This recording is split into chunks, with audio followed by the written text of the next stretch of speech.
all going perfectly to plan. So far, until I turn the lathe on. Oh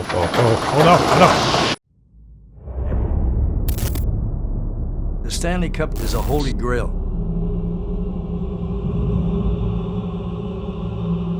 You spend your whole life dreaming of maybe playing for the Stanley Cup and winning it. Believers of the dream continue to strive for hockey's ultimate goal. The Stanley Cup is our inherent symbol of achievement, of triumph, and of fulfilling one's dream. Or maybe you spend your lifetime chasing greatness in a different arena. Sometimes dreams take a detour. But when you trade one kind of barn for another, ice time for shop time, hockey skates for Carolina boots, anything is possible.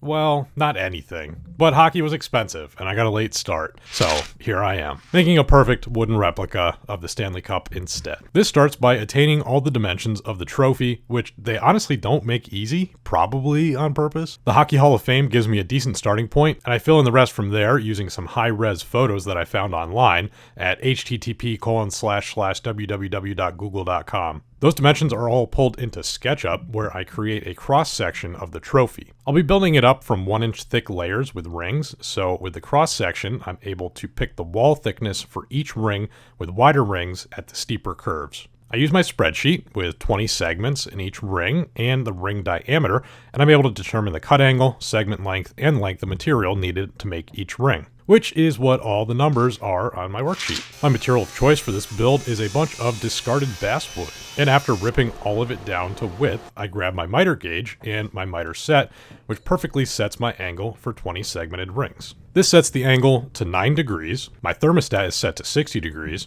except for the corners of the shop. Those are all 90 degrees. Then the process is pretty simple. Establish the angle cut on the end. Ooh, nice hat. You got a pencil in there? That's pretty cool. Measure and mark the segment length on the long side. Line up this mark in the kerf cut in the fence of the miter gauge. Set the table saw fence to this length, and then cut the segments. And that's it. You just need to repeat it a few more times. And a few more times after that. Okay, there's 720 of these pieces to make. Let's move on to the fun part. Gluing them all together.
The cup is going to be built up from 3 sections to make life easier. The bowl, the neck, and the barrel. And then there's this lone mahogany ring hiding at the bottom, which is the starting point of the base. Ha! I tricked you. It's really 4 sections, stupid. It actually takes some careful planning ahead to make sure I can actually fit clamps around each of these sections. I'm doing a running bond pattern, which just means each segment is bisected by the seam of the segments above and below, just like bricks. I mark the center on a handful of segments on each ring to allow me to do that, but this also allows me to center the rings on one another as I stack them.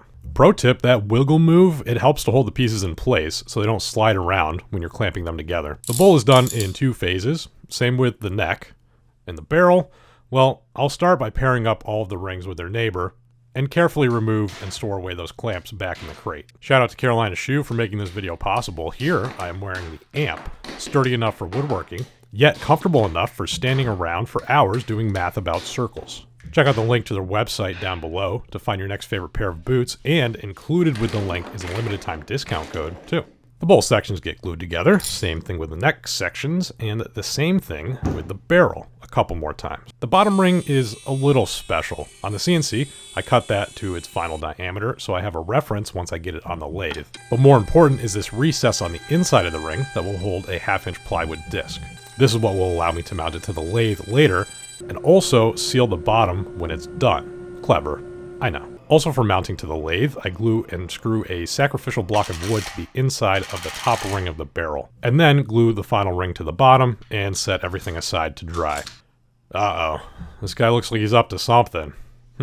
Clamps, oh, this must be one of his silly unclamping techniques.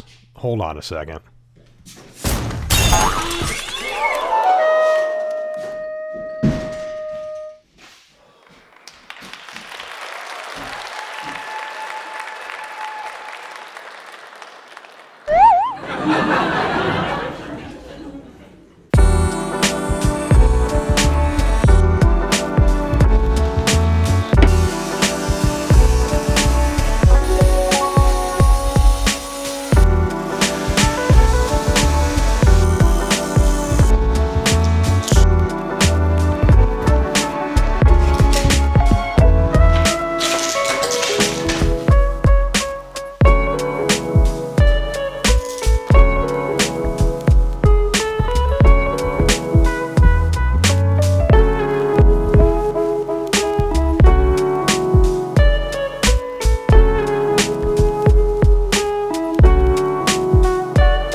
Alright, so that's the fourth and final section of the cup. A little complicated with the bent lamination, but I wanted that bottom lip to be strong for when it's set down and didn't trust the segmented rings enough to hold up long term. The next section is first on the lathe. It's easy enough to turn, just requires a few thousand measurements to make sure it matches all of the details. But the nice thing about building this from rings is that each layer line actually gives me a perfect reference point to measure off of. The bowl is even easier, but I quickly realized that all of the calipers that I have aren't going to cut it to measure these larger diameters, so I just upgrade to some Jackman size calipers. I think that should be sufficient.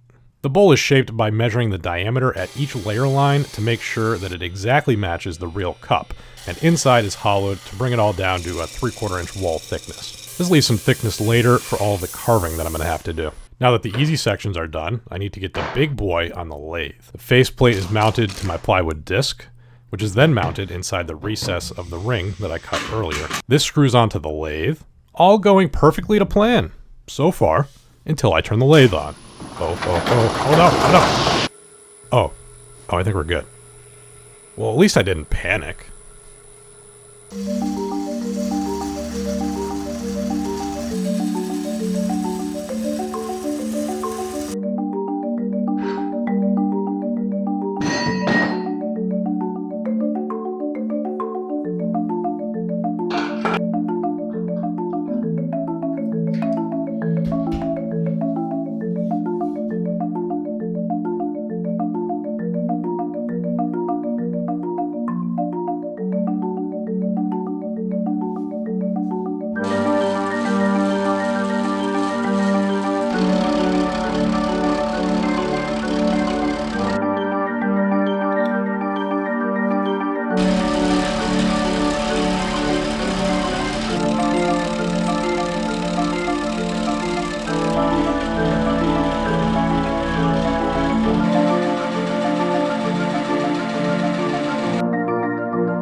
Well, things are looking pretty good. Now I can start combining the sections together. which starts with the mahogany base piece getting glued and clamped to the barrel. The other sections, those still need a bit more work. The neck has this frilly little detail at the top, and the bowl, I don't want to talk about that yet. So the neck, it has 36 of these little decorative lumps. So I carefully divide and mark up the ring. Using a ball nose router bit, I remove the bulk of the material, first on the top and then on the outside. Then the only option is lots of work by hand with carving chisels to bring it down to shape. One reason for building this in sections was to make turning it easier, but really it was mostly me anticipating this process right here. In a rare move, being nice to future Jackman, this left it much easier accessing these carved areas. With that complete, I ensure the adjoining surfaces are perfectly flat. And that block that helped me mount the barrel to the lathe, that's actually pulling double duty, helping with this next glue up, along with a big threaded rod. Yet again, usually past Jackman just leaves headaches for future Jackman, but another nod to my past self for anticipating this. Yeah, because if you look now, it looks like a little pullout, because there's still like a weird thing in the curve. I can't even begin to guess what I was talking about there. But not only are isotunes great hearing protection that allow you to listen to music and podcasts in the shop, you can also take phone calls on them. Anyway, I can't kick the can down the road any longer. I'm scared to ruin the project at this stage, but it's time to carve the bowl.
This new disc is the final piece to the puzzle, which will cap off the bottom of the cup, including my logo to mimic the Hockey Hall of Fame logo that's on the real thing. Now, I've made this piece a perfect one-for-one replica of the actual Stanley Cup in shape and size, but I'm going to match the weight as well, 37 pounds.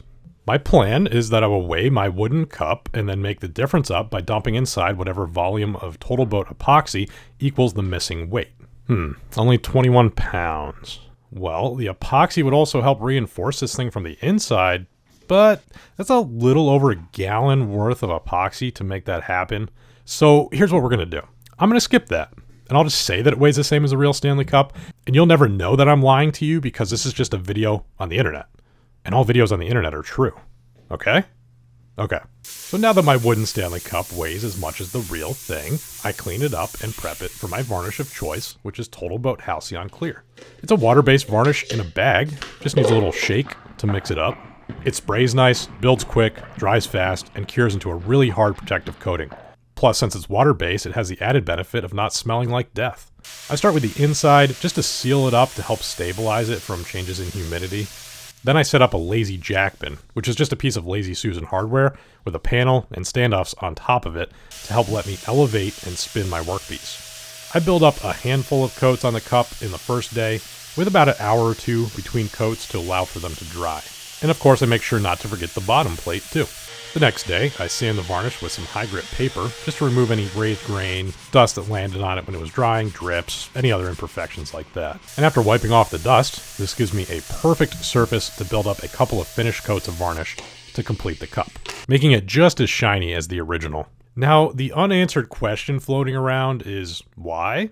And as with all my projects, the answer is why not? But also, besides it being Stanley Cup season right now, the Maker Hockey Game is back again, which is a little annual event that I throw where a bunch of makers get together and play a game of hockey, or spectate a game of hockey. What we lack in cardio, many of us make up for with homemade sticks, including myself. The game was sponsored by Carolina Shoe and Total Boat this year. I ended up on Team Carolina, and despite my homemade 9-foot-long pallet wood stick finally making a goal, we fell behind in the final period, and Total Boat won 13-10. Congrats to them, although I can't rule out any foul play. But regardless, the good news is that it doesn't matter whether you win or not when you're the one who made the trophy. The scoreboard, what are you doing? Wait a minute! We played smarter. We own the cup. Again, a huge thanks to Carolina Shoe for enabling this project and video. You can find links and discount codes down below for them and the rest of the sponsors of this video. I've been wearing nothing but their boots for almost a decade now and can't say enough good things about them. They've got my feet covered, and they can do the same for you. We all know nobody wants to see those things anyway. Thanks for watching, and I will see you soon for the next Jackman build. Somebody lay him out, okay? Come on, big guy, Sasquatch, you get the kid.